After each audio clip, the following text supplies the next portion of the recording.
You're listening to episode 199, Kate's Story, A Daughter with Infantile Spasms. Hello, my friends. Welcome to Childlife on Call. This podcast is a safe place for parents to share their stories about what it's like to have a child that has a medical experience, diagnosis, disease, and or everything in between. We know there's power in sharing stories, and that power multiplies when you can listen to other parents who have walked a similar path to yours. Giving and getting advice is great, but hearing how another parent navigates the complexities and nuances of healthcare is even better. As a child life specialist, my role is to support, validate, and provide emotionally safe spaces for kids and their families, and I am so honored to be on this journey with you. In addition to parent stories, we sprinkle in some expert episodes every now and again that have content for both parents and professionals in the field of healthcare, all with the mission to empower parents to be confident advocates and partners with the care team during healthcare experiences. We're so glad you're here. Hello, my friends. I'm so happy to be with you. It is morning time on a Tuesday on kind of a cold December Austin morning, which, by the afternoon, it will be 68 or 70, not complaining. We get the best of both worlds right now. But I am just in such gratitude because this is episode 199 of the Childlife on Call podcast, and I get to share it with the beautiful Kate.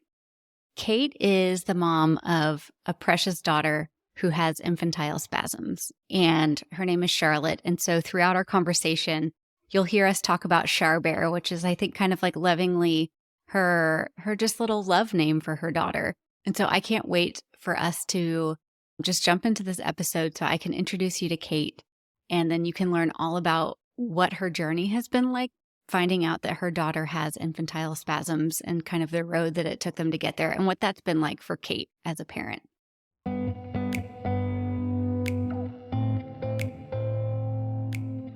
Well, hi, Kate. Kate and Katie. Maybe we should start a podcast called Kate and Katie. Love it. Okay. I'm so glad that you're here. I have been following you for a long time on Instagram, so it's always so fun to put a face and actually get to meet you. I'd love if you could share with our listeners a little bit about you, your family, where you come from, and just a little bit about you, Kate. Yeah. So actually, I am from Massachusetts, where you just visited. Yes, I Um, I was just there. We were texting.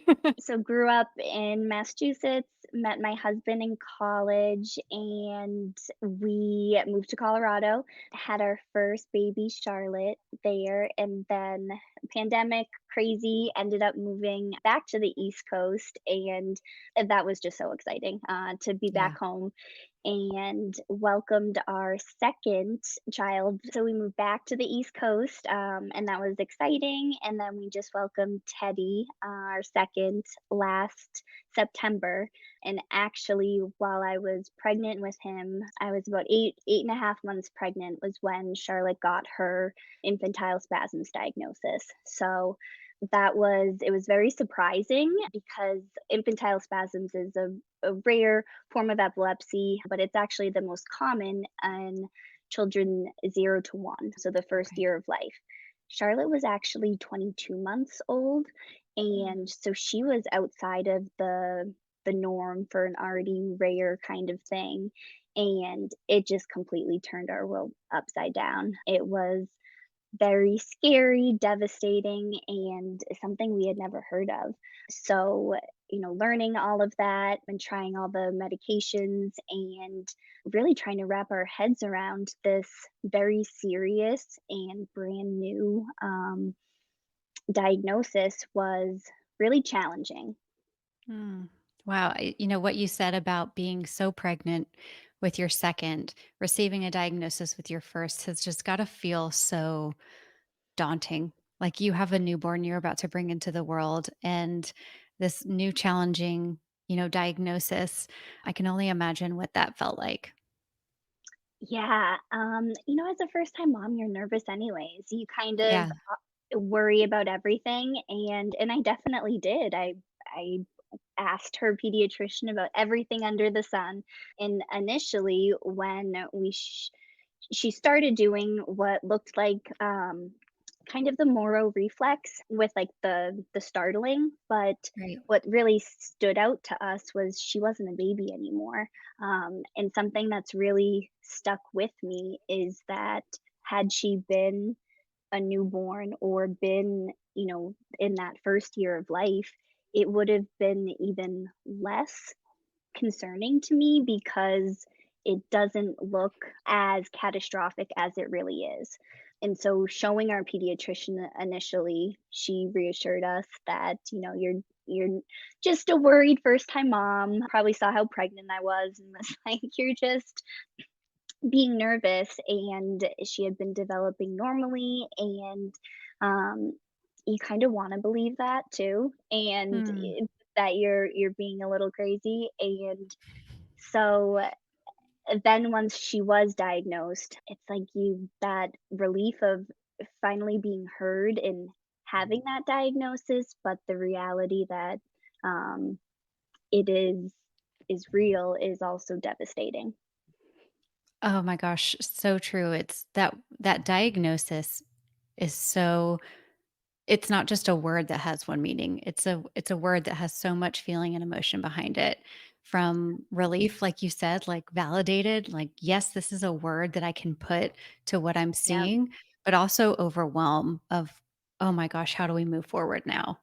The prognosis is not good, and a lot of that has to do with it's really unheard of, and not studied enough, and there's not enough medications, not enough research, and it's come a long way, but it also has a long way to go, um, and so finding resources and families that have been through this was also really challenging.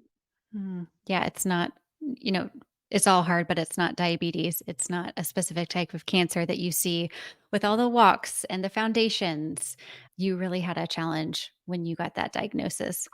I can only imagine what maybe some of the parents are thinking who are worried first time parents, especially in that 0 to 1. And, I can think back hundreds of times I saw my child have that startle reflex.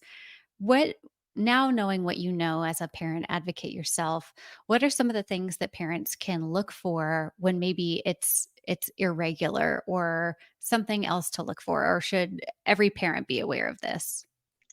That's a great question because now being, in the advocate space, it's always a fine line that I get a lot of people asking, does this look like IS? And I am not a medical professional, but it ultimately is still very rare and is not going Mhm. to affect most kids. So, by no means am I saying everybody should be worried, but there are certain things that you can look for, and mostly if it's rhythmic and it's something that seems involuntary. Um Okay. I think as a mom, you get that gut feeling of this Yeah. just doesn't seem right, and I couldn't put a name to it like you said originally, but if there's something that, feels off and it seems like it's too consistent to be a one-off, people may not know what the word is, but taking a video and showing it to their pediatrician, I think is the number one thing that they can Okay. do. I think that's and thankfully in some ways, healthcare has come a long way that we can video things. We can send it. Right? We can make an appointment and show it. Um, there's still so much work to do in healthcare, but that is one thing that we can do and record.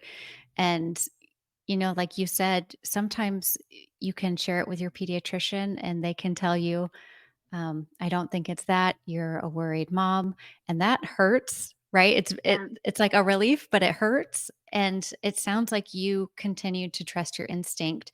Can you talk a little bit about what steps you took after that to get some more answers? Sure. So my pediatrician, she was wonderful, and Charlotte really didn't fall into the the typical, category anyways. So as soon as I asked for a referral to a neurologist, she said absolutely, and it was kind of hoping to be peace of mind. And Right. obviously, it didn't turn out that way, but I think that making sure that you are concerned seeing a neurologist, or Okay. taking them to the emergency room. It is a medical emergency, and for something that seems so subtle, for that movement to be, you know, just an arm raise or a head drop.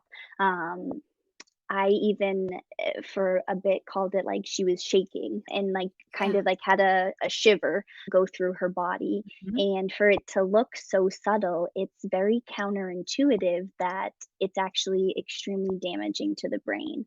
Um, you, I didn't think it was epilepsy or consider it a seizure until I was educated more, but understanding that it is far more damaging to your child's development than regular epilepsy was really surprising and terrifying. And I think that if parents really knew that it was an emergency and not something just to maybe I'll bring it up at the next appointment, um, that is ultimately where I think the understanding of IS can really change.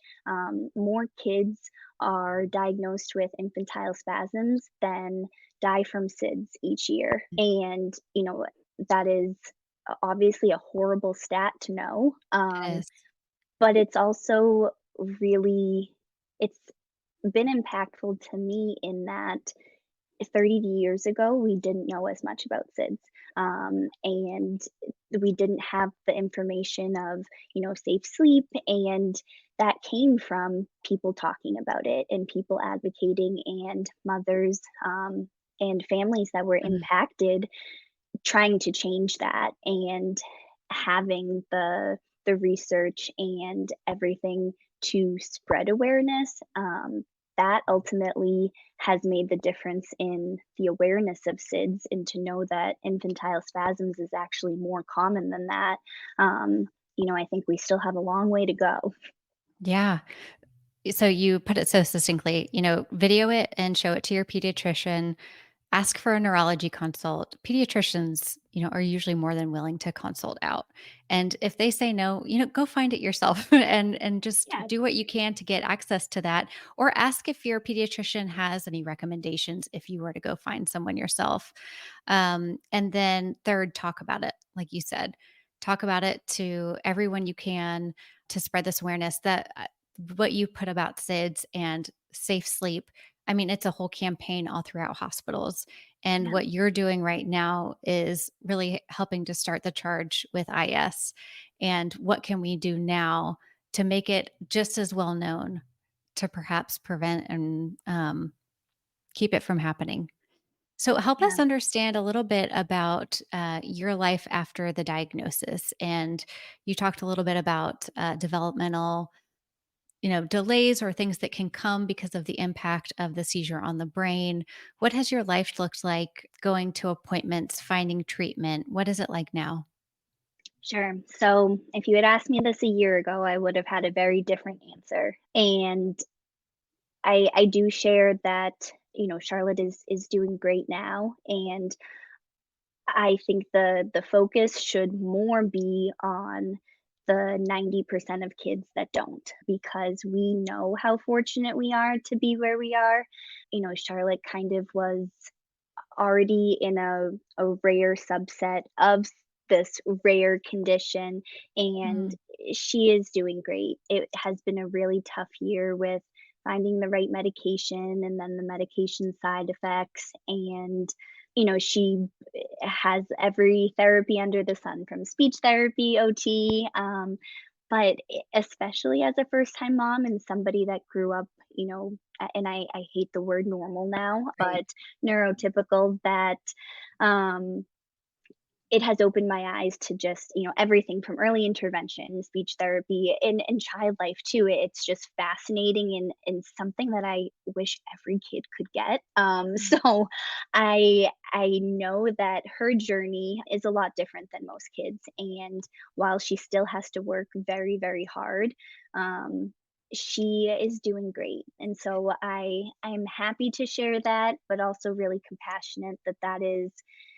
not the norm. And I think, when you said uh, like preventing IS, it comes back to there are so many different causes, and Okay. there are so many different reasons that you can have IS, and it's not something that you can, at least right now, and obviously the hope would be that one day you could prevent it, but I think um, it is such a broad and understudied, funded, and researched condition that there are so many different directions that need work on, because most kids, I think the stats are actually 2/3 of kids fail medication. We were prepping for brain surgery ourselves. We were close to failing that second med, and then epilepsy doesn't make sense, and it Right. started working as we were weaning it, and, I'm not Yeah. complaining, but, there just aren't enough options, and so most kids, I think, struggle a lot more because of medications not being available that work for them, and that seems to be more common. You know, gosh, I can only imagine the protocol or treatment for starting medications, weaning medications. I only have experience for myself in like antidepressants and how horrible that is on my brain and my body and how tough that is. Um, but it's not that often that while weaning, you find the answer. But what that does give is like a little bit of hope and patience for trusting the process of these protocols, that it's maybe when you least expect it that it could start working. And the other thing I just want to say what a gift you are is because the parents whose kiddo, the medications aren't working, that are going through surgery, having someone like you come on a podcast and create resources and talk about IS must just be one of the most comforting things if they can't at this time. Like, thank you for doing the hard work that you don't have to do either, but it seems like you're so well spoken and you've fallen into this role of incredible advocate and inventor, entrepreneur, and it suits you so well. Thank you. The book was originally meant to explain to Charlotte's teachers and classmates kind of what was going on because it's confusing. And my husband actually said to me, "Can you imagine if we had left the hospital and had a book that was written by a parent that had been there?" And I'm sure you feel this sometimes. It's imposter syndrome that, like, Yeah. why would anybody want to, like, I'm not a child author, or like, I don't know what I'm doing. But, I also didn't know what I was doing when we got the diagnosis, and you figure that out too. So Right. it's, I think, and even you said about medication and kind of seeing it through. I talk to so many moms that they're at the beginning stage of the treatment, and it is awful. It was definitely the darkest time of my life. I did not wanna get out of bed. It was heartbreaking. I felt like it was stealing my daughter's childhood. It Right. was just the worst thing to see, and it's a short amount of time, and if you see it through and they then are off it, they come back to you, and that's what I tell them, that, it's horrible, and I hope it works the first time. It didn't for us, but Yeah. it is intentionally aggressive, and it's horrible to watch your child on that medication. Any of the first line treatments, there are a few, but there are two in particular that they typically start with, and both of them, all parents say it's just absolutely hellish. And I think if I had known that, okay, this is going to be the worst month of your life, Right. it wouldn't have made it any easier. But at the same time, you kind of have that light at the end of the tunnel, that, all these other kids that, hopefully some that did get success from this, you just have to see it through, because it is so horrible to watch, and you're like, "Why am I doing this to my child?" Mm. It's Oh, horrible to watch, especially when you're just wrapping your head around this little movement actually being an extremely damaging, right. symptom of what's going on in your child's brain, and then you're pumping them full of these very aggressive drugs that it's hard to watch. It's really hard to watch, and to have other parents that have been there, I think is something that's helpful. Yeah, I can imagine when the doctor tells you this is going to be really hard to see. This is going to be difficult. This is going to be horrible. It's harder to take from someone for some reason it just is. We like hearing it more from parents who have seen it themselves as a parent. And the doctor can prepare you for anything, but hearing it from someone like you that there's a light at the end of the tunnel, in some form or another. This too shall pass, this phase is probably incredibly helpful for parents. Yeah, Charlotte's neurologist. I've said this to a few families that they they mean well, but they also aren't there day in and day out. And we go to Boston Children's. They are the best in the entire country. I love them. They have done amazing work, but they're not there day in and day out with you. And in having other families and a support system that of people that have lived it with their child does just feel more connection than the person that is prescribing it. Mm. So I'm so interested to learn about your journey before becoming this incredible advocate and entrepreneur. But tell us a little bit about what was there a moment that inspired you to create your book and then create this teddy bear and start your Instagram account? Or were you just trying to fill a gap that you continue to see? I do that. My dad calls it a gap filler. If you see a hole, fill it. And I just kind of am attracted to these holes and it's like getting creative with how we can fix it. How did it work for you? That's exactly it.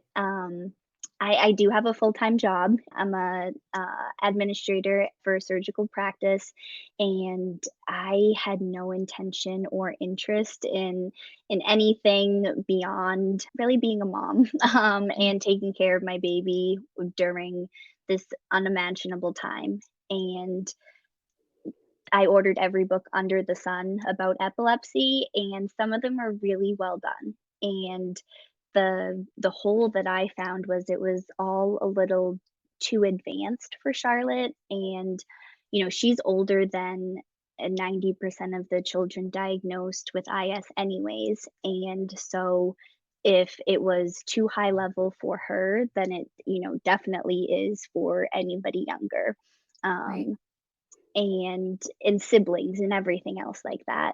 So the goal was really to create something that was easily understandable by kids. It didn't have any big words and wasn't trying to get into the details too much. And so by no means is it what you should be reading to completely understand treatment choices or anything like that, but it's the basics. It follows Charlotte and from going to the doctor and then going to the special hospital for little bear cubs and, Mhm. getting and that was something that was is scary for her. And with Right. all kids, the more you explain it and they understand that fear turns to empowerment, that they kind of are prepared for what's coming and can understand. She knows that she wears her special hat for the doctors to look at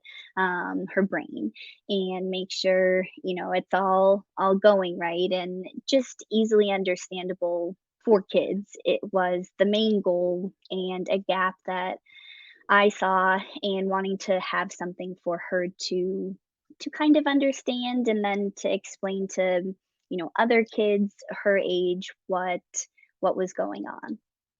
Yeah, it's a beautiful mix of feeling seen and then having ideas for feeling empowered and then knowing a little bit about what's coming. And those are such key essential concepts for kids and they don't have to be terribly complex. Like you said, we don't need, Charlotte to understand why this red lead goes here or why we do it this often, but to understand that there's someone else who's gone through it before, whether it's a bear or another child, and to feel empowered. And what a special gift you've given her, so many other kids and your son as well. Yeah, and we joke that Charlotte, she loves all things music, and we joke the book does not rhyme, and it's not anything that you can press and hear music, so it's quite underwhelming in some ways, but if that She's isn't like, kids, "Good." you know? Yeah. Yeah. She's Oh my like, gosh, "Cool." 1,000%. Yeah. Yeah, It's the whole, like, you give your kid this really special toy and they want the box, and you're like, "Good, good, good." exactly. Got it. Yeah. I haven't asked this question before on the podcast, but what does y'all's coping plan look like when it's time for another EEG? How do you prepare yourself? How do you prepare her when she has another treatment to go in for to get another EEG? Yeah. Um, for a little bit, we were okay because she didn't fully understand what was going on. And when they're young, you know, there's that's kind of a nice perk of them not understanding initially. And in the past year, as she has continued to develop, which is something that we were honestly prepared to not be the case, we started running into, these questions and feelings when we were going to them. And while on one hand, we're so excited to see that she is, you know, age appropriately understanding this stuff, then yeah, you're gonna have to do this for the rest of your life probably. So let's get comfy. It began, okay, how are we going to explain this and get her comfortable and prep for that? So what I'll show you the little bear, and this is actually with an old burp cloth, that I made, and cut out for the ears and, put all the little leads on, and, a much more professional one, is being created right now as we speak, but really it was to kind of show Charlotte what was going to be happening. On the real one, there's a little Velcro button, and that is where you can show like, okay, so that's where the special sticker goes, which is the electrode, but that kind of gives an idea of how it's going to attach to you. And it's been really fun. I've talked to a lot of moms that are like, I can't wait to get this. And one thing that they added that's really been my favorite part of all the different suggestions from other moms. One of my friends suggested putting the a sticker right here because oh my gosh, if you've ever had to get that off of your kid, it's the one that hurts the most. Mhm. So kind of preparing them for that and having something that, this bear is going to do it with you, have to wear their hat, and have to wear the backpack because that's the other thing that she, is kind of has to have that monitoring device attached, and it's important that it stays, everything like so they get the best reading that they can, and preparing her by showing her what's going to happen through this. Um, it was kind of makeshift at first and Yeah. has actually really worked, and it kind of, I think, turned her confusion into, understanding through pretend play, kind of. Mm. Yeah, it's so true because when kids have something done to them like an EEG, as the adults or other people in the room, you're watching it happen. You're watching it move from the EEG tower to the glue going on to it going on them. But as a child, you're just sitting there having it done to you. You don't even realize what it looks like. You just know what it feels like and that it feels scary and you don't understand why. So seeing it happen on something like a bear, it seems, so simple, but it's so impactful. Yeah. And the same thing, I would have loved to buy one. So this was kind of like, okay, Yeah. there isn't anything else out there that I could find like it. So to make one, and that it was never the goal to sell those either. And it seems like there are so many other moms, IS aside, pediatric epilepsy is there's, almost 500,000 kids that have pediatric epilepsy that are getting EEGs done regularly that for there to not be anything like that also shocked me that Right. there hadn't been anything done like that. So, yes, just a big gap filler over here. Yeah, I love a gap filler. It's, it's the bear I really love too because it themes with your book, Show Keeps Dancing. And I love how the bear is not only a teaching tool, but also a comfort item. And that's something that so often as child life specialists we use with kids in coping plans. And it looks different as you grow. Like, at first your comfort item is your parent or a pacifier or skin to skin. And then as they grow, maybe it's a comfort position, and then maybe it's a teddy bear, maybe it's your blanket, then maybe it's a stress ball. It continues to change, but you have created two things in one, which I just love. And I'm so grateful for you. Thank you so much. Yes. Well, where can people get your book, learn when the bear is going to be available, and follow along with you and your story? Sure. So we don't have the bear available yet. The Hold your website. horses, people. Stay tuned. It's Yeah. coming. Yes, I kind of we're flying by the seat of our pants and doing things as it comes. And for the bear especially, it's just been really fun to get the feedback and input from all these other families that would be interested in using it. So we're not finished yet. We have gotten everything from medical glasses to a G tube and just really fun other ideas that we're looking to add. So we don't have anything finished with the bear yet, but the book is available. It's available in English, Spanish, and French, and it's Wow. available on Amazon and also on our website. So either one works. Great. And what is your website? Charbearkeepsdancing.com.